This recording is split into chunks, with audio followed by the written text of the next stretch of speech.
So Nina, you have a microphone, and if you could introduce your team for us. Oh, I have a microphone again, that's good. So, these are my back vocalists. So, will you introduce yourself, or am I gonna... Martina, Guido. Daniela, Andrei. Yeah, they know the process already because she was there for... This is your 8th time, and your 5th time, I think. And this is my first time in Sweden and my first time in Eurovision, and first of all I want to thank Sweden and everybody for a great and warm welcome you gave us, so thank you. So, the first impressions of your first rehearsal? We are really satisfied. We did everything we imagined to do in the first rehearsal, and everything went well, and I think it's a great start. Yeah. How have you been preparing the last month up till Stockholm? Well, you know how it goes. Many rehearsals, details, because Eurovision is all about details, I think. And the best job to do is to make it personal. All about the trust, and every detail we do, it has to be personality of the artist, lead vocal, and of course everything that is on the stage. And the back vocalist as well, yeah. So how was it to walk up on the Eurovision stage? Well, I still didn't walk up. Yeah? No, because I always think, yeah, it's a little stage, it's a cafe bar, it's just a bar, it's a big bar. Okay, and that's my thinking. It's easier that way, you know. If you're thinking that you need to sing the best that you can in front of 1,000 people or in front of 200 million people in this particular contest. Yeah. What does it mean to have these experienced Eurovision participants with you in your team? Well, it means a lot. Well, I'm an old soul, you know. I know my way around, I can manage, but definitely it's helpful. And they have a great attitude towards me, and that's, I think, really important to support young artists and to support each other. I think we do a pretty good job. Pretty good. Yeah, pretty good. But I have to be self-critical, you know, that's my job. So. I understand. So how did it come about, the collaboration with your producers and the whole song? How did you find out? I have to say, it was really awesome. The guys that wrote the song are Andreas Grass and Nicola Perilla. They're really young and fabulous artists. I met them for one day only. But I really enjoyed the times spent together and working. We worked on a song first acoustically and then thinking about arrangements. I think we did a really great job, especially because we released the song on 9th of March and I was chosen to represent my country at the end of February. And it was not an easy job, but we did the best that we can. Yeah. So you're extremely happy with the result? I'm really happy with the results, you know. I'm not thinking that I'm too young for this, I'm just thinking that I need to do in every job the best possible singing and performance that I can. We have a lot of experts out there. They know how to describe a song in a millisecond. How would you describe Lighthouse to someone who hadn't heard it? Yeah, I think the song, everybody can express the lyrics in their own way. For me, it's more spiritual connection with this motive of hope. It's not only Lighthouse. I think Lighthouse is only a great symbol for it. I think it really goes with this project of Eurovision, and especially because these are really crazy times. Nobody can say that it's not crazy. And this motive of hope and this symbol of hope is really needed. So I think it's really good song for this slogan also, come together. Yeah. So I'm very happy with it. Perfect. Questions? So, there we are. You have microphones with the gentleman in the blue sweater. You have a blue jacket, so he will be first behind you. So state your name and your media house, please. So this is Stefan from Yes United. Hi. Nina, please be made, but I would like to ask a question to another member of your team. Yeah, of I would course. like to ask Andrei. You are quite experienced. You have 6 Eurovision songs spent by you, and you are coming back as a backing vocalist. Did you give any advice to Nina? And what's the best thing to do to win a contest? Well, I wouldn't know that, because in those 6 times I didn't win, or my song didn't win at least. But she has to follow her own instinct, because we all know in Eurovision there is no recipe for victory. She has to be her, because she definitely has something, this, we call it X factor, right? She has the voice, because she is the winner of Croatian The Voice. So she is the voice, and she has to follow it. So she has to pull out her energy to all these millions of viewers at home.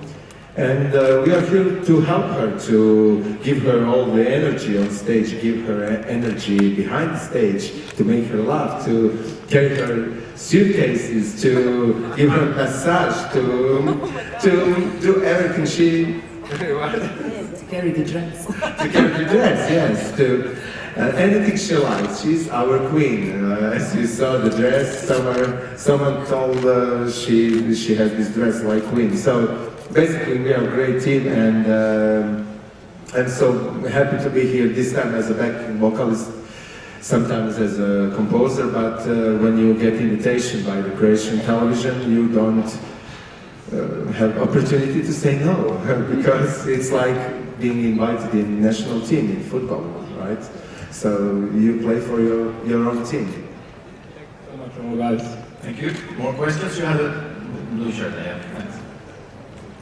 Hi, Nina. Alistair Birch from SBS Radio in Australia.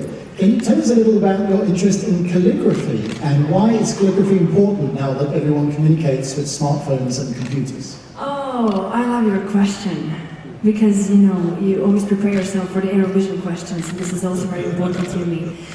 Well, as I said before, I'm an old-fashioned girl. I don't go to this modern clubbing, like everybody else. I don't think it's wrong. Just I don't find myself in it.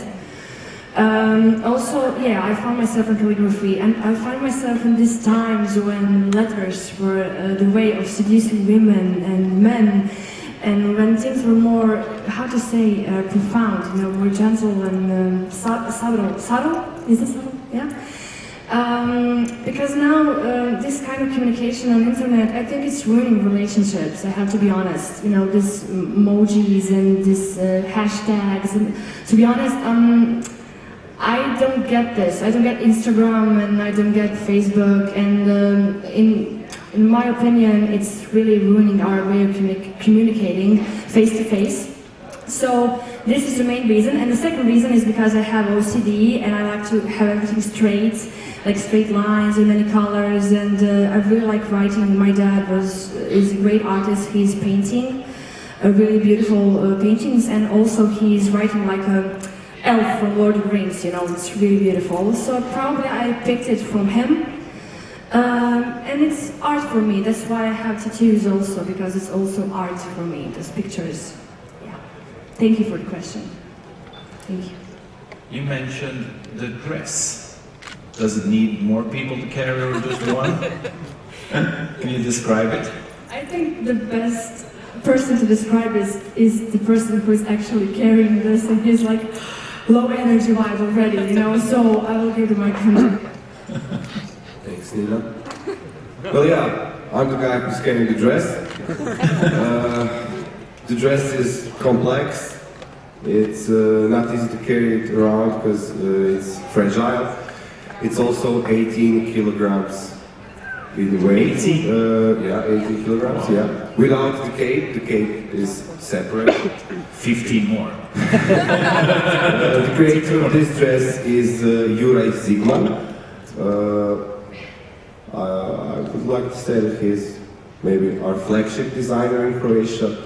We pretty much all are astonished by the looks of the dress and the way it looks on stage while it moves. And also the cape, he made the cape. So our job is to preserve it in all these carryings around and everything, so she will be intact because we will do our best for the performance, of course. And Nina, you've been working out? Hey, you know what? I have to be honest. Every project I do, I want to prepare myself the best that I can, and I'm not satisfied with my preparations of my body because there was so little time, and I'm not happy with it. But I think. Considering the dress, I was thinking. I think everything will be fine because I'm not moving, you know. Okay. That's why I'm thinking about it all the time. Okay, the best part of it, I'm not moving, everything's good. I'm just moving my hands, and you can see it in the TV show called The Voice also, where I was performing. Well, 80% of the time I'm the person who is standing and just singing, just using my voice, and I will be that on Eurovision because, as I said, I think the best approach is to just make it personal. Yeah. More questions from the over there, gentleman in the brown shirt. Hi, I'm Martijn van der Veen, Eurovision artist in the Netherlands. And I was wondering, you mentioned in the Eurovision website that you have 2 tattoos dedicated to 2 people who are very special to you. Can you share with us, do you want to share with us who they are? Yeah, I want to share, yeah, of course, when you ask me. The first one, well, I will show you a little part of it. This is my grandmother's roses. That was her sign. She practically raised me as a child. She was forcing me to walk because I didn't want to walk. I just wanted to sing and be a philosopher. And after 3 years, she was like, really walk, really seriously walk. And then she was like pushing me, walk, child, walk. And she was really important to me. She gave me some kind of scarf, and it was a lucky scarf for me. And this roses on a scarf I just put on my tattoo. And the second one is all back. It's a tree. It's a cedar tree. Do you know the tree? Yeah. And it's a sign of my best friend who I dedicated the Voice competition. He died really young. At the age of 28, and when he was my best friend, so I dedicated that to me. And I had this cedar on my bracelet, and he also had it, so I put it on my back as a tattoo. Beautiful. Thank you. More questions? Over there, gentleman, in the west. Hello, Nina. It's Hassan Yusuf from Vision Magazine from London. You stated that the first performance is usually the most important one. How do you feel about having to do the constant rehearsals that Eurovision demands? Good question.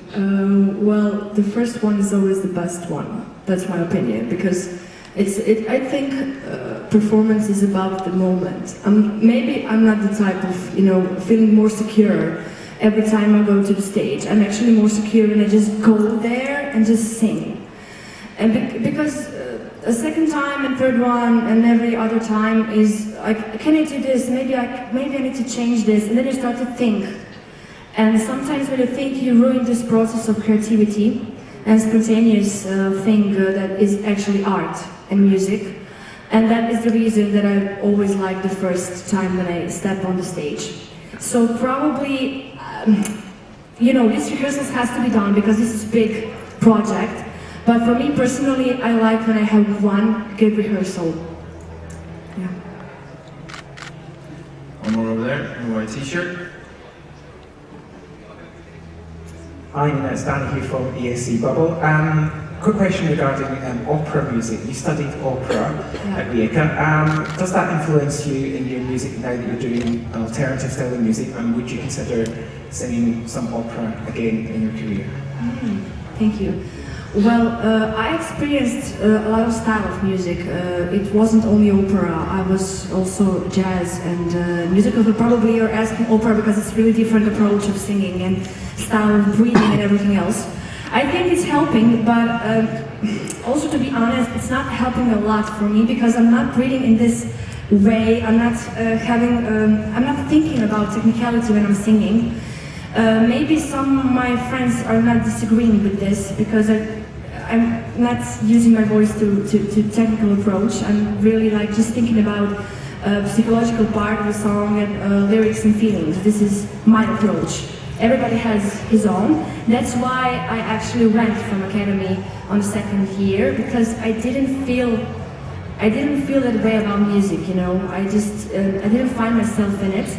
But probably everything you experience every day, not only music, other jobs, because I did other jobs as well. I had 2 years of not listening to music and not singing at all. And I think that period of time helped me bigger deal than actually singing, because I was thinking what I want to do, what I want to achieve, in what way, in which direction.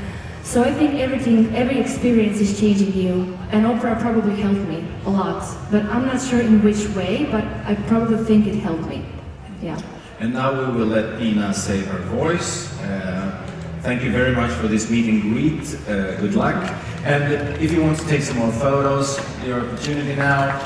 4:30 we'll continue with the Netherlands.